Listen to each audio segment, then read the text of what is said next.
भैंस की मौत। खैर, दोनों को प्यास लगी थी, सो वे खेत के बीचों बीच बने एक टूटे फूटे घर के सामने पहुंचे और दरवाजा खटखटाया।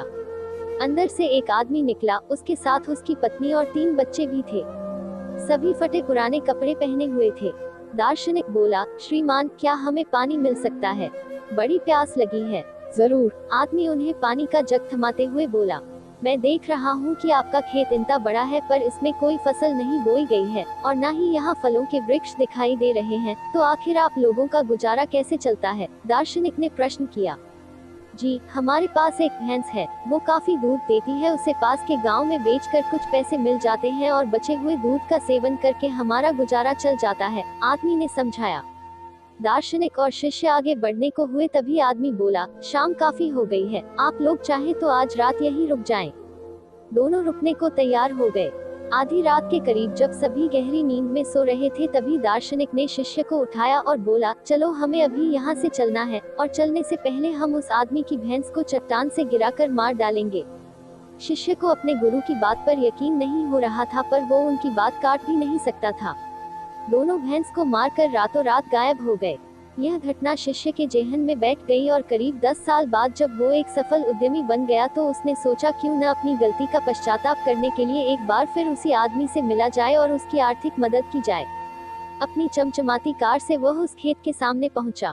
शिष्य को अपनी आंखों पे यकीन नहीं हो रहा था। वह उजाड़ खेत अब फलों के बागीचे में बदल चुका था। टूटे फूटे घर की जगह एक शानदार बंगला खड़ा था और जहां अकेली भैंस बंधी रहती थी, वहां अच्छी नस्ल की कई गायें और भैंस अपना चारा चर रही थी। शिष्य ने सोचा कि शायद भैंस के मरने के बाद वो परिवार सब बेच बाच कर कहीं चला गया होगा और वापस लौटने के लिए वो अपनी कार स्टार्ट करने लगा कि तभी उसे वो 10 साल पहले वाला आदमी दिखा। शायद आप मुझे पहचान नहीं पाए, सालों पहले मैं आपसे मिला था, शिष्य उस आदमी की तरफ बढ़ते हुए बोला। नहीं नहीं, ऐसा नहीं है, मुझे अच्छी तरह याद है, आप और आपके गुरु यहाँ आए थे, कैसे भूल सकता हूँ उस दिन को। उस दिन ने तो मेरा जीवन ही बदल कर रख दिया।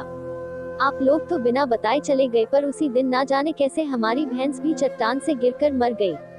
कुछ दिन तो समझ ही नहीं आया कि क्या करें, पर जीने के लिए कुछ तो करना था, सो लकड़ियां काट कर बेचने लगा। उससे कुछ पैसे हुए तो खेत में बोवाई कर दी। सौभाग्य से फसल अच्छी निकल गई। बेचने पर जो पैसे मिले उससे फलों के बागीचे लगवा दिए और यह काम अच्छा चल पड़ा और इस समय मैं आसपास के 1000 गाँव में सबसे बड़ा फल व्यापारी हूँ। सचमुच ये सब कुछ न होता अगर उस भैंस की मौत न हुई होती। लेकिन यही काम आप पहले भी कर सकते थे? शिष्य ने आश्चर्य से पूछा।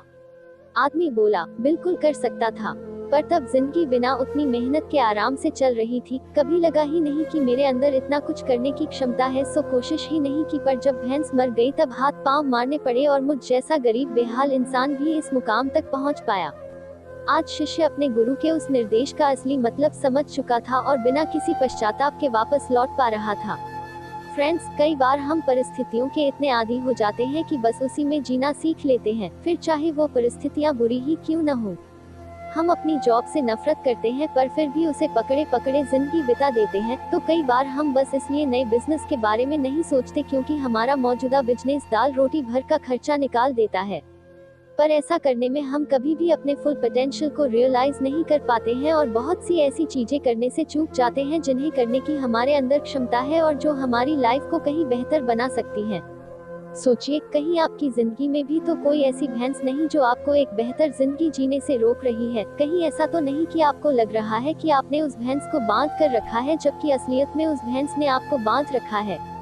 और अगर आपको लगे कि ऐसा है, तो आगे बढ़िए, हिम्मत करिए, अपनी रस्सी को काटिए, आजाद हुए। आपके पास खोने के लिए बहुत थोड़ा है, पर पाने के लिए पूरा जहान है।